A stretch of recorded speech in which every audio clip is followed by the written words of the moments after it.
bride yelled at the priest, and the groom's reaction shocked the entire church. Jessica Miller never imagined that her most special day would turn into the most tense confrontation of her life. The lace dress she had chosen with such care, the bouquet of white roses trembling in her hands, and the expectant eyes of 200 guests at Sacred Heart Church in Charleston now seemed like insignificant details compared to the fury burning in her chest. When Father Richard mentioned the traditional vows of obedience, something inside Jessica exploded like a volcano dormant for years. Her voice cut through the solemn air of the church like a sharp blade, echoing between the centuries-old stone columns while she pointed an accusatory finger at the elderly priest. "You have no right to speak of obedience," she shouted, her voice breaking the sacred reverence of the moment. "You who denied the last sacraments to my grandfather when he needed them most." The silence that followed was deafening. Mrs. Barbara, Jessica's mother, instantly paled in the front pew, her trembling hands clutching the embroidered handkerchief that had belonged to her mother. Murmurs began to spread through the congregation like waves on a calm lake. Father Richard, a man in his early 60s with graying hair and eyes that carried the weight of decades serving that community, seemed to shrink before the accusation. His hands, which moments before had firmly held the prayer book, now trembled slightly. "My child, he tried, but Jessica interrupted him. "Don't call me your child. You destroyed my family when you refused to give last rites to Grandpa Walter. He passed without peace, without forgiveness, because you judged him unworthy." Michael, the groom, remained motionless beside her. His dark suit was impeccable, the bow tie perfectly aligned, but something in his eyes changed when Jessica mentioned her grandfather's name. Instead of the surprise or embarrassment one would expect from a groom in such a situation, a strange smile began to form on his lips. And then, to the absolute shock of everyone present, Michael began to applaud. Slowly, deliberately, his claps echoed through the church nave like raindrops on a tin roof. "Well done, my love," he said, his calm voice contrasting with the tension of the moment. "Very well done indeed." Mrs. Barbara felt the world spinning around her. That applause, that tone of voice, that expression on Michael's face. Something awakened a memory buried decades deep in her mind, a recollection she had tried to forget for so long. The organist, Mr. Henry, stopped playing abruptly, his fingers freezing over the keys. Jessica's sister, Ashley, who was holding the reserve bouquet as maid of honor, let the flowers fall to the marble floor. "Michael, what are you doing?" whispered Jessica, confused by the reaction of the man she loved. "I'm doing what I should have done 20 years ago," he replied, never taking his eyes off the priest. "Father Richard, isn't it? Or should I call you what I knew you as at St. Vincent's home?" Dear listener, if you're enjoying the story, please take a moment to like and especially subscribe to the channel. It really helps us who are just starting out. Now, continuing. The name of the orphanage fell like a bomb on the congregation. Father Richard took a step back, almost stumbling on the altar adorned with white lilies. "Michael Johnson," murmured the priest, recognition finally dawning. "You've grown so much." "I have indeed," confirmed Michael, his voice gaining a hardness Jessica had never heard before. "I grew up far from here, far from your methods, far from your cruelty disguised as devotion." Jessica felt the ground give way beneath her feet. The man she was marrying had spent his childhood at the local orphanage. How did she not know this? They had talked so much about the past, about their families, about everything, or at least she thought they had. "Michael, you never told me," she began. "Because it wasn't time yet," he gently interrupted, taking her gloved hand. "But when you told me about what happened to your grandfather, about how this man refused to give him spiritual comfort at the time of his passing, I knew the time for truth had come." Mrs. Barbara tried to stand up, but her legs gave way. The friends beside her supported her as fragments of memories began connecting in her mind. That boy. There was a boy at the orphanage she used to see during the few times she visited to bring donations. A boy with intense eyes who always greeted her politely. You're the boy who always asked about my father," said Mrs. Barbara, her voice barely a whisper that nonetheless echoed through the silent church. Michael nodded gravely. Mr. Walter was the only adult who came to the orphanage and actually talked to us like people. He didn't see us as lost causes or charity projects. He saw us as children who needed affection. Tears began streaming down Mrs. Barbara's face as memories returned like an avalanche. Her father really did visit the orphanage regularly, bringing sweets, simple toys, but mostly bringing time and attention. "Daddy never told me about you specifically," she murmured. "Because I asked him not to," explained Michael. "I knew I would get out of there one day, and I didn't want anyone feeling sorry for me. But your father, he promised me he would help when I turned 18, said he would give me a job opportunity, a chance to start over." Father Richard, who had remained silent during this revelation, finally found his voice. "Michael, you can't blame the church for throwing me out at 15, cut in Michael, his voice now heavy with old pain. "For putting me on the streets because I questioned why the younger children were beaten when they cried from hunger. For calling me rebellious when I asked where the donation money was that never reached us." A murmur of shock went through the congregation. Several people had made generous donations to the orphanage over the years, trusting the money would be put to good use. Ashley, still holding the pieces of the bouquet she had dropped, stepped forward. "Michael, are you saying Father Richard—" "I'm saying this man ran that place like his personal kingdom," replied Michael, his voice gaining strength. "And when Mr. Walter started asking questions, when he started questioning why the children looked so thin despite all the donations, suddenly he was no longer welcome at the church." Mrs. Barbara covered her face with her hands. Now it made sense. In his final years, her father had become increasingly critical of the local church, always muttering about injustices and hypocrisy. She thought it was just the bitterness of old age. "Daddy tried to tell me," she whispered, "but I didn't want to listen. I thought he was being unfair." "Your father discovered I was living on the streets," continued Michael. "He found me 3 years after I was thrown out, working as a helper at a mechanic's shop in Denver. He paid for a technical course for me, helped me get a better job, said it was the right thing to do." Jessica felt like she was discovering a completely new Michael. The man she met 2 years ago at a business convention, successful, owner of a small security systems company, had always been mysterious about his childhood. Now she understood why. "Why did you never tell me this?" she asked, tears mixing with her carefully applied makeup. "Because I needed to be sure," replied Michael, his eyes meeting hers. "I needed to be sure that you loved me for who I am today, not out of pity for what I suffered in the past." Father Richard tried to regain control of the situation. "My brothers and sisters, this is neither the place nor the time for settling scores. We are here to celebrate a sacred union." "Sacred?" interrupted a voice from the congregation. Everyone turned to see who had spoken. It was Mrs. Margaret, an elderly lady with white hair who had lived in the community for over 50 years and rarely spoke in public. "Mrs. Margaret?" asked Jessica, surprised. The elderly woman rose slowly, leaning on her wooden cane. "Sacred is a strong word, Father," she said, her voice weak but firm, "especially coming from someone who denied the sacraments to a good man like Walter Miller in his final days." More murmurs arose throughout the church. Mrs. Margaret was respected by everyone, a woman who had raised 5 children alone and always helped those in need. "Mrs. Margaret, were you present?" asked Mrs. Barbara, finally standing up. "I was at your house the day your father asked the priest to come," confirmed the elderly woman. "Walter was very weak, but lucid. He wanted to confess. He wanted to receive last rites. But when the priest arrived—" She paused as if gathering courage to continue. "When the priest arrived, Walter began to talk about the orphanage, about the children. He said he had discovered irregularities, that he wanted the truth to come out before he passed.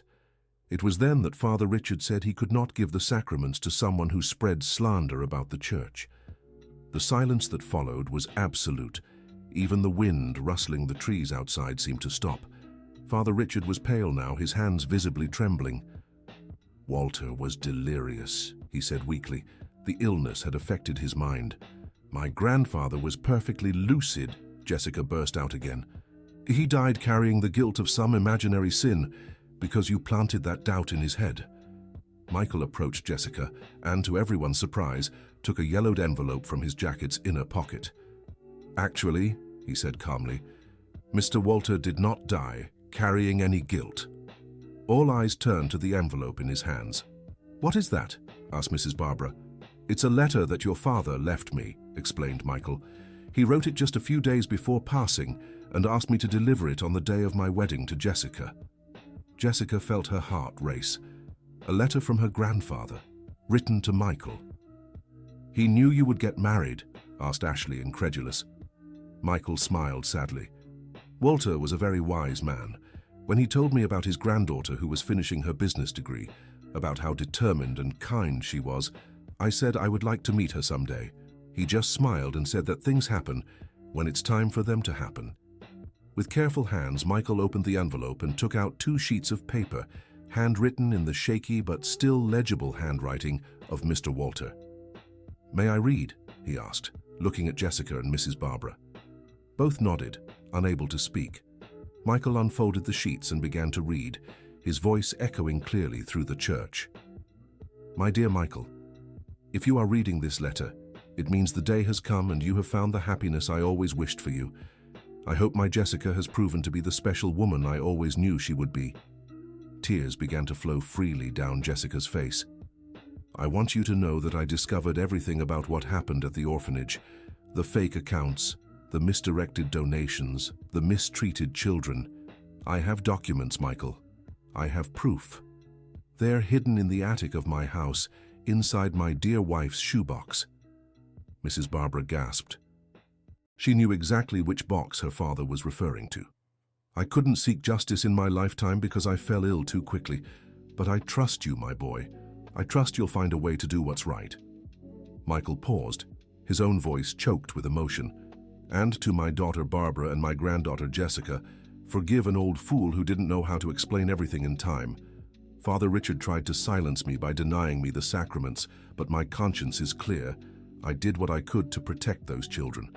Now I leave this responsibility with you." Dear listener, if you're enjoying the story, please take a moment to like and especially subscribe to the channel. It really helps us who are just starting out. Now continuing, the letter continued. "Michael, you've become the good man I always knew you would be. Protect my family, as they will protect you. And Jessica, my dear, if you're hearing this, know that I chose Michael for you even before you met. A grandfather just knows these things." Jessica sobbed, covering her mouth with her hands. Even in passing, her grandfather had looked after her. "With all my love and my blessing, Walter Miller." The silence that followed was broken only by the sound of muffled sobs from several people in the congregation. Father Richard, who had grown increasingly pale during the reading, tried to make his way to the side door of the church. "Where are you going?" asked Michael, his voice cutting through the air. "I need to," stammered the priest. "Need to explain to these people what you did with their money?" pressed Michael. "Need to explain why orphaned children went hungry while you were renovating your parish house?" Mrs. Margaret banged her cane on the floor. "I always thought it was strange how the priest's house got so nice when the orphanage was always in need of repairs," she said. "These are slanderous lies," protested Father Richard, but his voice sounded desperate. Michael folded the letter carefully and put it back in his pocket. "They're not lies when we have documents," he said calmly. "After Mr. Walter's funeral, Mrs. Barbara gave me permission to go through his papers. We found everything exactly where he said it would be." Mrs. Barbara confirmed with a nod. "It's true, there was a box full of receipts, photographs, notes. Daddy documented everything for years." "Why did you never show me this before?" asked Jessica. "Because I needed to be sure what to do with this information," explained Michael, "and because I wanted to protect you from more pain while you were still grieving your grandfather." Ashley, who had remained silent throughout the revelation, finally found her voice. "Michael, did you plan all of this? The wedding in this church, with this priest?" Michael looked at her and then at Jessica. "I planned to confront the truth, yes, but not like this. I intended to speak with the priest privately after the ceremony, to give him a chance to make things right, before making everything public." "Then why didn't you?" asked Jessica. "Because when he mentioned obedience and you exploded, I realized you had carried this pain alone for too long. I realized you deserved answers too." Jessica looked at Michael as if she were seeing him for the first time. The man she thought she knew had turned out to be far more complex and profound than she had imagined. "Do you really love me?" she asked, her voice small and vulnerable. "Or was all of this just part of some revenge plan?" Michael took her gloved hands and looked directly into her eyes. "Jessica, I fell in love with you during our very first conversation. When I found out you were Walter's granddaughter, my first thought was that it was some cruel twist of fate. But then I realized that maybe it was fate after all, just in a good way." "What do you mean?" "Your grandpa always said that the right people come into our lives when we need them. You came when I most needed to learn to trust someone's love. And I came when you needed someone who understood your pain about injustice." Mrs. Barbara, who had listened to the whole conversation, approached Michael. "Son," she said, using the term affectionately for the first time, "why didn't you come to us before? Why did you carry this burden alone?" "Because I needed to prove to myself that I was worthy of your family," replied Michael, his voice choked. "I needed to build something with my own hands before introducing myself as the orphan boy that Walter helped." "You were always worthy," said Mrs. Barbara, hugging him. "Daddy told me about a special boy at the orphanage. He just didn't say the name. He said that boy would go far because he had a good heart and a smart mind." Meanwhile, Father Richard tried again to head for the exit, but was intercepted by Bishop James, the diocesan bishop, who had discreetly watched the ceremony from the back of the church. "Father Richard," said Bishop James, his authoritative voice echoing through the nave, "I believe we have much to discuss." Everyone turned to see the bishop, a tall and imposing man of about 70, walking down the central aisle of the church with firm steps. "Bishop James!" exclaimed Father Richard, clearly surprised and apprehensive. "I didn't know you were present." "I received some serious reports about irregularities in this parish," explained the bishop. "I came to investigate personally, but it seems the truth decided to reveal itself." Michael stepped forward. "Bishop James, I have documents that may be useful in the investigation." "I imagine so," replied the bishop. "After this ceremony, I would like everyone involved to come to the episcopal residence for a formal conversation." Father Richard attempted one last defense. "Bishop James, these are just old resentments, baseless accusations." "Father Richard," the bishop interrupted firmly, "you will have the opportunity to defend yourself formally. But for now, I suggest you remain silent to not worsen your situation." Jessica, who had silently watched the whole interaction, finally spoke. "Bishop James, can we still continue the ceremony?" The bishop smiled kindly. "My child, you two have endured an ordeal that revealed important truths. If you still wish to unite in marriage after all this, it will be with my blessing." "But not with him," said Jessica, pointing to Father Richard. "Of course not," agreed Bishop James. "It would be an honor to officiate your union personally." Michael held Jessica's hand. "Are you sure? After everything you've discovered about me, about my past?" Jessica looked at him, then at her mother, then at the congregation that had witnessed that dramatic revelation. "Michael, you could have told me all this before. You could have used me to get revenge, but you chose to protect me. You chose to wait for the right time. You chose to do things the right way. That tells me more about your character than any words could." She turned to face the congregation. "And all of you who are here, who saw my grandpa being treated unfairly and stayed silent, who suspected irregularities and did nothing, today is the day we start doing things differently." A murmur of agreement spread through the church. Mrs. Margaret tapped her cane on the floor again. "The girl is right. We've been silent too long. It's time to support the truth." Bishop James positioned himself before the altar. "Father Richard, please step away. Someone will accompany you to the episcopal residence." Two men from the congregation, clearly sent by the bishop, respectfully approached the priest, who finally understood there was no escape. "You're going to regret this," he murmured as he was escorted out. "The only regret here," said Michael, "is not having acted sooner." With Father Richard removed, the atmosphere in the church changed completely. Bishop James asked everyone to settle down again as he prepared the wedding rites. "Jessica and Michael," he said solemnly, "you've faced a test that few couples endure. You've seen your deepest truths exposed publicly and still chose to remain together. That speaks volumes about the love you share." Jessica adjusted her veil. which had been disarranged during all the commotion. "Bishop James, I'd like to make a change to the vows." "What change, my child?" "I want to include a promise that we'll always fight together for truth and justice as my grandfather would have wanted." Michael smiled, squeezing her hand. "I completely agree." Dear listener, if you're enjoying the story, please take a moment to like and especially subscribe to the channel. It really helps us who are just starting out. Now, continuing, Bishop James smiled approvingly. "It will be an honor to include that promise in your vows." As the bishop prepared the new ceremony, Mrs. Barbara approached Michael. "Son, I have a question." "Of course, Mrs. Barbara." "When you first came to our house to ask for Jessica's hand, did you know who we were?" Michael paused, considering the question carefully. "I suspected. Jessica had mentioned that her grandfather's name was Walter and that he had passed away 2 years ago. When she brought me to meet you and I saw the photographs in the house, I recognized his face immediately." "And you still continued the relationship?" "Mrs. Barbara, I loved your daughter before I knew who her grandfather was. Discovering the connection only made me love her more, because I understood we were part of the same story of injustice and overcoming." Mrs. Barbara hugged Michael again. "Daddy would be so proud of you, and of all of us, for finally finding the courage to face the truth." Ashley, who had observed the whole interaction, approached. "Michael, can I ask you a question?" "Of course." "Are you in touch with other children who were at the orphanage back then?" Michael nodded.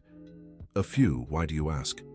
"Because I think they also deserve to know that the truth has finally come out, and maybe some of them need help to overcome what happened." Michael looked at Jessica, who nodded immediately. "That's a wonderful idea. We could turn our wedding reception into something bigger, a gathering for rebuilding." Bishop James, who had overheard the conversation, stepped forward. "I have a proposal for you. The diocese is taking over management of the former orphanage. How about turning it into a community center focused on helping families in vulnerable situations?" "That would be perfect," Jessica said immediately. "Michael, would you manage it?" "We would manage it," he corrected. "Together." Bishop James smiled. "Then it's decided. But first, let's celebrate this wedding properly." The ceremony that followed was unlike any other ever held in that church. Vows were exchanged not just between the bride and groom, but involved promises to the community. Jessica and Michael swore to use their lives to honor the memory of Walter Miller and protect the most vulnerable. When Bishop James declared them husband and wife, the church erupted in applause that lasted several minutes. But the most moving moment came when Mrs. Margaret stood up again. "May I speak?" she asked. "Of course, Mrs. Margaret," replied Jessica. "Walter Miller was the most righteous man I've known in my 82 years. Seeing his granddaughter marry the boy he protected is proof that good always wins in the end, even if it takes time." Tears flowed freely throughout the church once more. Bishop James asked for a moment of silence in memory of Walter Miller, and when everyone bowed their heads, Jessica whispered, "Thank you, Grandpa, for everything." After the ceremony, as they had arranged, all those involved went to the bishop's residence. Walter's documents were formally handed over to the diocesan authorities, who immediately began a full investigation. Father Richard, confronted with the irrefutable evidence, confessed to his misconduct and was permanently removed from his duties. Additionally, he was required to repay all the misappropriated money and perform community service for 2 years. "Earthly justice has been served," said Bishop James. "Now it is up to God and time to heal the wounds that were opened." Michael embraced Jessica as they left the bishop's residence. "So, Mrs. Johnson, how do you feel?" "As if I can finally breathe completely," she replied. "And you, Mr. Johnson?" "As if I have found not just a wife but a partner for life." The wedding reception, held in the community hall, was transformed into a true celebration of rebuilding. Several people who had been harmed by Father Richard's actions attended to share their stories and support the newlyweds. 3 other men who had been children at the orphanage showed up during the reception, alerted by old acquaintances about what had happened. Michael's reunion with them was emotional, but also painful, as each carried their own scars. "We thought we were the only ones who remembered the injustices," said one of them, named Robert. "We never imagined someone would have the courage to stand up to the system." "The courage wasn't mine," replied Michael. "It was a man named Walter Miller, who refused to accept that children should suffer while he could do something about it." During the reception, Jessica and Michael officially announced their plans for the community center. The community's response was immediate and generous. Donations of money, materials, and especially time began pouring in from all sides. Mrs. Barbara, radiant with happiness, approached the newlyweds. "Daddy always said that when we do good, the universe conspires in our favor. I think today I understood what he meant." Ashley, still processing everything that had happened, pulled Jessica aside. "Sis, aren't you upset that Michael kept secrets from you?" Jessica considered the question carefully. "At first I was confused, but then I understood that he wasn't hiding things out of malice. He was protecting himself and me until he was sure we were strong enough to face the truth together." "And now you're sure?" Jessica looked at Michael, who was talking animatedly with his former orphanage companions about the plans for the community center. "Now, I'm sure that I married a man who knows that true love includes fighting for justice, and that is more than I could have dreamed of." As the evening progressed, more stories came to light. It turned out that Father Richard had harmed several families over the years, always using his position of religious authority to intimidate those who questioned his methods. Mrs. Margaret, who had become a kind of unofficial spokesperson for the victims, gathered everyone in a circle. "Today is not just Jessica and Michael's wedding," she said. "It is the rebirth of our community. It is the day we decided we will no longer accept injustices in silence." The circle unanimously agreed. It was decided that a community council would be formed to ensure that situations like that would never happen again. Michael asked to speak. "I want everyone to know that what happened today was only possible because of a man who refused to give up on justice, even in the face of adversity. Walter Miller taught us that doing what's right is sometimes painful, but always worth it. And he taught us that the most important legacies are those we pass on to the next generations," added Jessica. "Our marriage is the continuation of his fight, not the end of it." Bishop James, who had stayed at the reception to support the community, approached the newlyweds. "You two gave me a valuable lesson today," he said. "Sometimes the truth needs a dramatic occasion to emerge, but when it does, it has the power to heal wounds that seemed incurable." As the reception was coming to an end, Jessica and Michael found themselves alone for a few moments in the venue's garden. "Michael, can I ask you a question?" "Always." "Are you happy? Truly happy? Or do you still carry resentment?" Michael thought for a moment, watching the stars in the clear Charleston sky. "Jessica, for many years I carried anger. Anger for what was taken from me, for the injustices I witnessed, for the feeling of powerlessness. But today, seeing how everything connected, how the suffering of the past brought us to this victory in the present, I feel that anger has turned into purpose." "What kind of purpose?"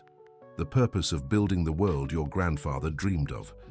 A world where orphan children are loved, where truth is more important than convenience, where people stand up for each other."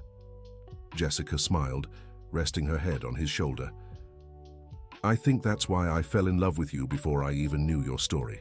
Because you carry light where others only carried darkness. And you taught me that it's possible to have hope again. When I met your family, when I saw how you loved each other despite the pain of loss, I understood that I could also have a real family."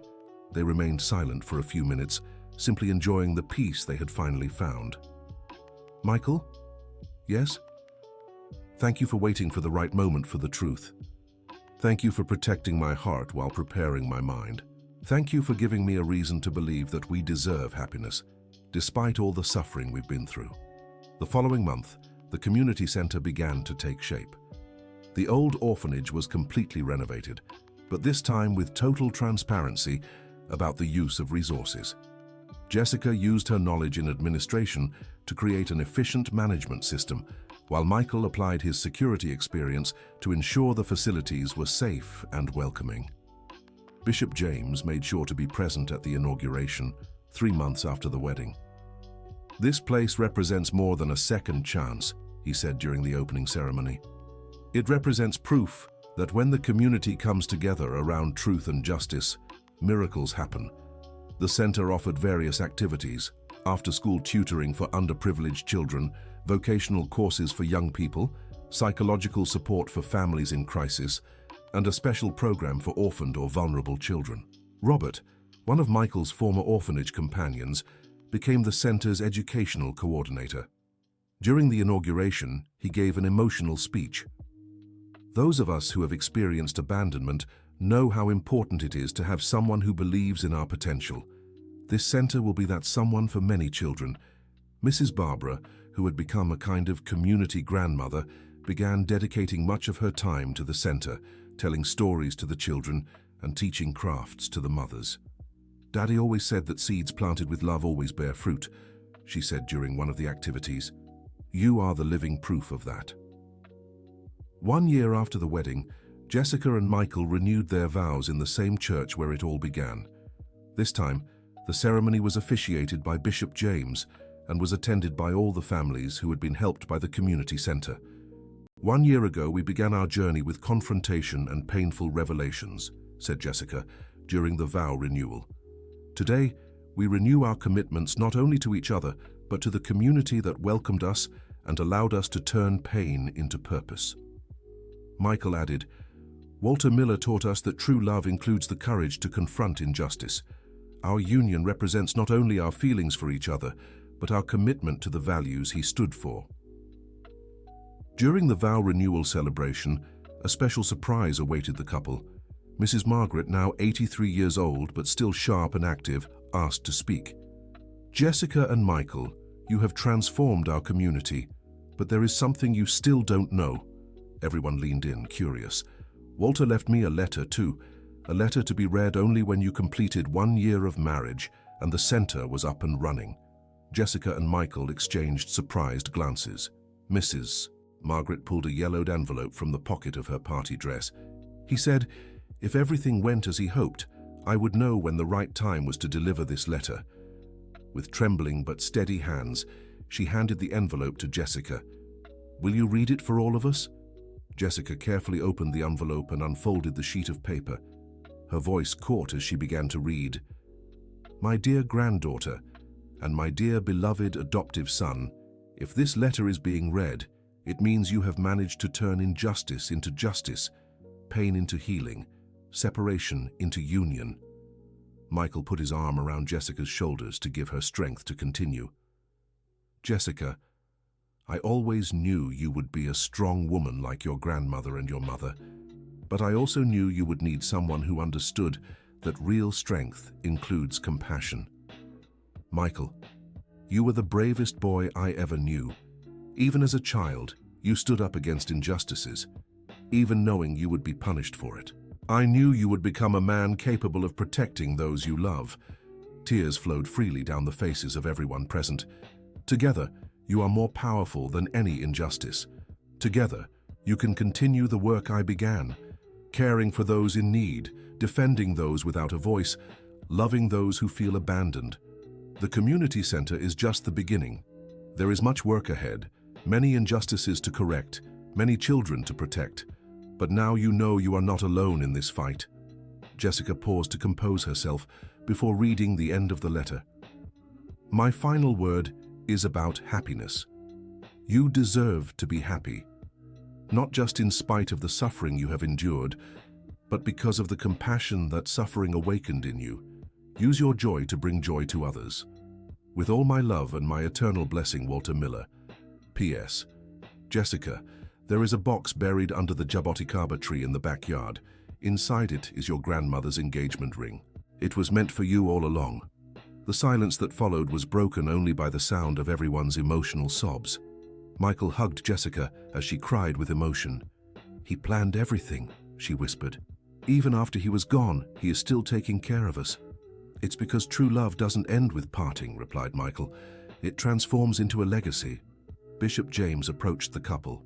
"You two are living proof that Walter Miller never truly left. He lives through the lives you touch, the injustices you correct, the love you spread." That night, After finding the great-grandmother's ring exactly where the letter said it would be, Jessica and Michael sat on the porch of the house where she had grown up. "Michael, do you think we have managed to honor his memory?" "I think we're just getting started," he replied. "The center is only the first step. There are schools that need support, families that need guidance, children that need protection. Sometimes I feel overwhelmed with all this responsibility." "That's why we're not alone," said Michael, pointing toward the lights of the community center shining in the distance. "We have an entire community fighting with us." 2 years after the wedding, the center had expanded to include a technical school, a basic health clinic, and a microcredit program for small local entrepreneurs. Jessica had left her previous job to dedicate herself full-time to the project, while Michael kept his business but directed most of the profits to fund the center's activities. During a community board meeting, Ashley brought up an unexpected proposal. "Sis, I had an idea. What if we documented this whole story, from what happened to Grandpa to the community's transformation?" "What for?" asked Jessica. "So other communities can learn from our experience, so other people find the courage to face injustice." Michael immediately liked the idea. "We could create a book, maybe even a documentary, show that it's possible to turn pain into purpose." Bishop James, who was attending the meeting, became enthusiastic. The diocese could support this project. Many communities are facing similar problems. Mrs. Barbara, now 68, but still very active, nodded in approval. "Daddy always said that unshared experiences are wasted. He would be proud to know our story can help others." The book project took shape quickly. Jessica and Michael interviewed everyone involved in the story, from former orphanage companions to current beneficiaries of the community center. One of the most emotional interviews was with Father Timothy, the young priest who had replaced Father Richard at the parish. "When I arrived here," he said, "I found a wounded community but one determined to heal. Your example taught me that true religious vocation includes the courage to admit mistakes and work toward reparation." During their research for the book, they discovered that the Charleston case wasn't isolated. Other communities throughout the countryside of Minas Gerais had faced similar situations of religious authority abuse. "This confirms the importance of our work," said Michael during one of the planning meetings. "We can't settle for just solving our local problems." Jessica agreed. "Grandpa always said injustice anywhere is a threat to justice everywhere." The book, From Confrontation to Healing, A Story of Justice and Love, was launched 3 years after the wedding during a big celebration at the community center. The work became a reference for communities facing similar problems. More important than the book's success was the movement it inspired. Community centers based on the Charleston model began appearing in several inland towns. Michael and Jessica began traveling regularly to guide other communities. During one of these trips, as they returned home, they found a surprise waiting.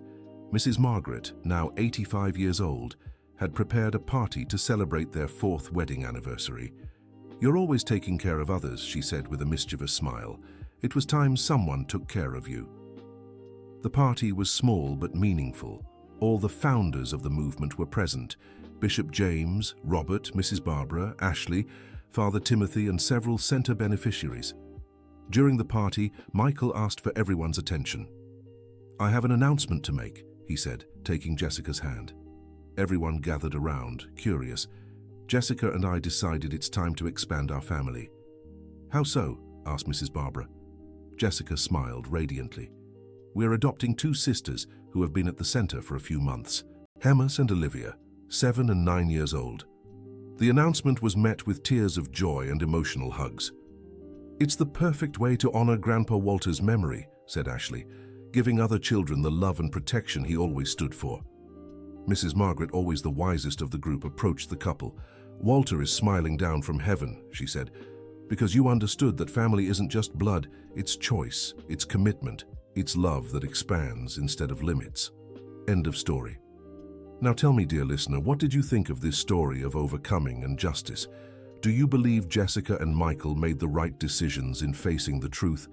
Leave your opinion in the comments and don't forget to like and subscribe to the channel so you won't miss other moving stories like this one.